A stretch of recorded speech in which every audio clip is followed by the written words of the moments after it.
কেউ যদি আল্লাহর হাবিব সম্পর্কে এই ধরনের ধারণা রাখে যে নবী করিম সাল্লাল্লাহু আলাইহি সাল্লাম আমাদের মতো একজন মানুষ ছিলেন, আমার যেমন শরীর আছে, হাত পা বডি আছে, তিনারও এরকম ছিল, জাস্ট উনি একজন নবী ছিলেন আর আমি নবী না, এরকম যদি মনে করে তাহলে তার ঈমান নাই, 100% ঈমান নাই। সে যদি বড় ডিগ্রিধারীও হয় তাও ঈমান নাই।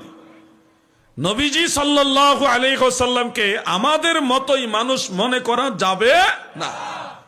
আপনি যদি বলেন কোরআনের আয়াত রয়েছে ইন্নামা আনা বাশারুম মিসলুকুম, আমি বলবো ভাই আয়াত আপনি বাহ্যিক অনুবাদ পড়লে হবে না, এই আয়াতের ব্যাখ্যা আমার নবীজি কি করে গেছেন, সাহাবারা কি করে গেছেন সেটা আপনাকে জানতে হবে।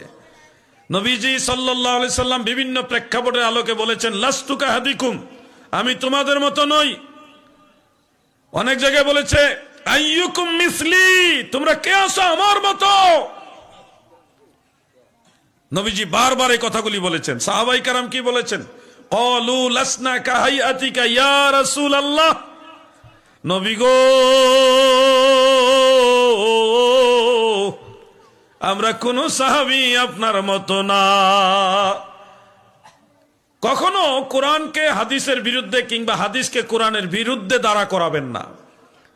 বুঝে নিবেন যে কোরআনের বিরুদ্ধে যদি আয়াত দেখা যাচ্ছে, হাদিস দেখা যাচ্ছে, তখন বুঝে নিবেন যে এখানে কোনো না কোনো ব্যাখ্যা আছে যেটা আপনার জানা নাই, সেটা জানার চেষ্টা করবেন। কোরআনে বলা হয়েছে ইন্নামা আনা বাশারুম মিসলুকুম, এই কথা বলার আগে আল্লাহ তাআলা নবীজিকে খাস করে বলেছেন কুল, হাবিব আপনি বলুন। অর্থাৎ এটা আপনার জন্য বলা রাইট, অন্য কারো জন্য রাইট নাই। নবীজি বললে ওকে, আমি তোমাদের মতো মানুষ, এই কথাটা নবীজি বললে মানাবে, কিন্তু অন্য কারো মুখে এই কথা মানাবে না।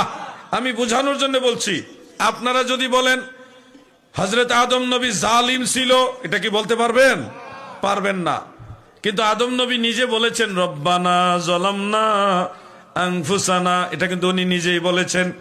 হযরত আদম আলাইহিস সালাম যদি বলে রব্বানা যালামনা, ওকে, কোনো প্রবলেম নাই, কারণ উনি নিজে আল্লাহর কাছে বিনয় প্রকাশ করার জন্য এটা বলছে।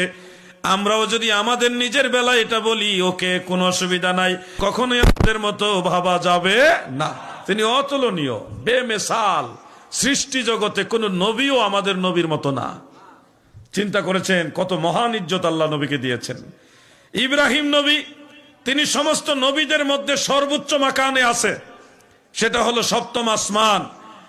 সপ্তম আসমানে হযরত ইব্রাহিম আলাইহিস সালাম আছেন, এর উপরে আর কোন নবী নাই। আপনারা খেয়াল করে দেখেন, আল্লাহ তাআলা আমাদের নবীকে সপ্তম আসমান পার করাইয়া, সিদরাতুল মুনতাহা পার করাইয়া, আরশ, কুরসি, লৌহ কলম পার করাইয়া, কাবা কাউসাইনি আও আদনা এমন জায়গায় নিয়েছে যেই জায়গা সম্পর্কে আল্লাহ ছাড়া কেউ জানেই না। সুবহানাল্লাহ বলেন।